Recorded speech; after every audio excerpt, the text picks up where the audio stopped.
The math said leave them for the drones. The math had, in fact, been the protocol for 300 years, and the math had never once produced the outcome he had watched happen in that fog. He pulled the human contractor roster instead, telling himself it was for the incident report, and read Myra Osei's file for the first time in the 9 months she'd been assigned to Caldera. Next of kin, a name that shared no surname with her. He frowned at that and checked the field definition twice, certain it was a translation error. It was not. He read further. A donor registry entry, blood type on file, marked active, no restriction to kin or caste or nation of origin, donated, the annotation read, to whoever needs it. A commendation, 11 years old, for a rescue during a flood on her homeworld. 3 strangers pulled from rising water, none of them related to her, none of them able to offer her anything she didn't already have. He sat with that for a long time. He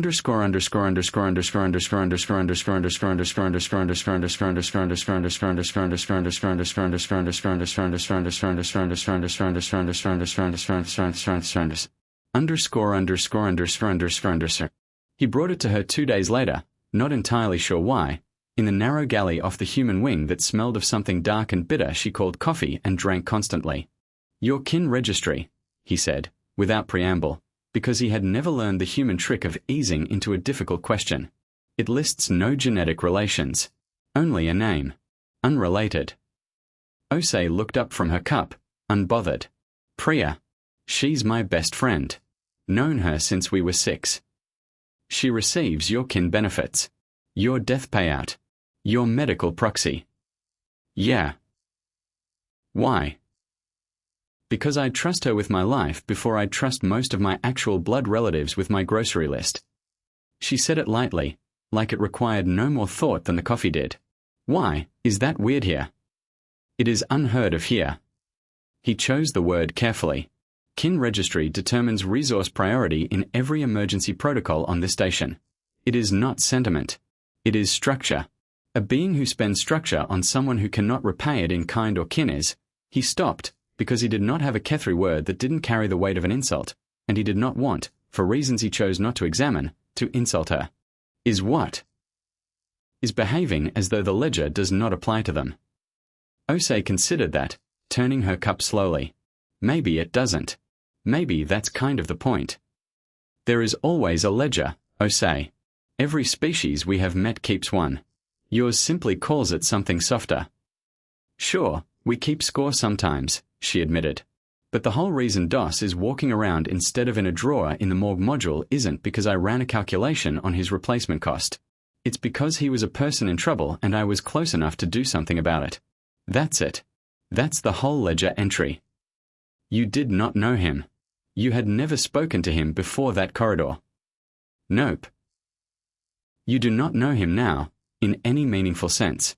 You have exchanged perhaps 40 words with the man. Also true. She shrugged, unbothered by the accounting. Doesn't change what he needed in that fog, though. Needing help isn't a thing that only happens to people you already know, Van Tor.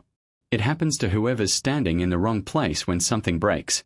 Seems like a strange thing to make conditional on paperwork. It is not paperwork. It is structure. Without it, how does anyone decide who is worth the risk? Maybe you don't decide in advance who's worth it, Osei said. Maybe you just decide, every single time, that the person in front of you is worth it, because they're a person and they're in front of you, and you sort out the math afterward if you have to sort it out at all. She took a sip of her drink, watching him over the rim of the cup with an expression that wasn't quite pity and wasn't quite amusement either. I get that sounds like chaos to you. From where I'm sitting, your system just sounds like a very tidy way of deciding in advance whose emergencies don't count. Van Tor found, uncomfortably, that he had no response prepared for a ledger with only one line in it. He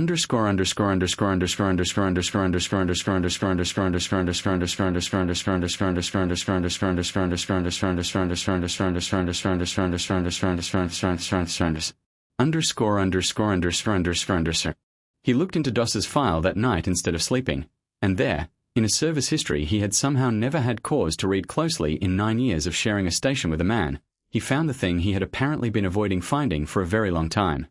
Dos Vol. Grub caste, 3rd generation, station born. Formerly registered under a different family designation,